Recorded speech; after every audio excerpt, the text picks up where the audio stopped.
চলে গেছেন আমাদের সবার প্রিয় মনু মিয়া। কিশোরগঞ্জের ইটনা উপজেলার জয়সিদ্ধি ইউনিয়নের আলগাপাড়া গ্রামের বাসিন্দা মনু মিয়া, যিনি জীবনের প্রায় অর্ধশত বছর ব্যয় করেছেন শুধু একটা কাজের পেছনে, আর সেটা হলো মানুষের শেষ ঠিকানা খবর খোঁড়া। এই মানুষটা ৪৯ বছর ধরে ৩,০০০-এরও বেশি মানুষের খবর করেছেন, কিন্তু কখনো একটা টাকাও নেননি। বিনা পারিশ্রমিকে এই কাজ করে গেছেন নিঃশব্দে, নিঃস্বার্থে। শনিবার ২৮ জুন সকাল ১০টা ২০ তিনি নিজ বাড়িতে শেষ নিঃশ্বাস ত্যাগ করেন। তার মৃত্যুর খবর নিশ্চিত করেছেন ইউনিয়ন পরিষদের প্যানেল চেয়ারম্যান মোহাম্মদ বাহাউদ্দিন ঠাকুর।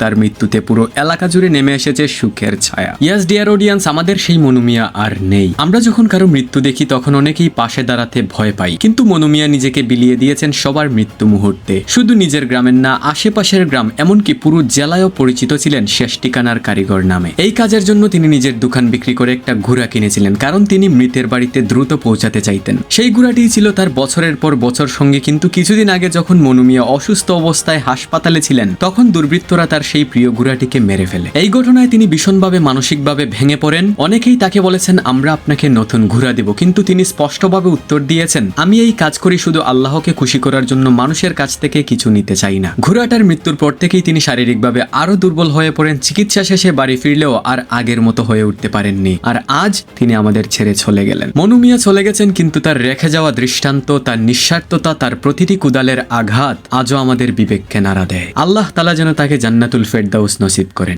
আমিন।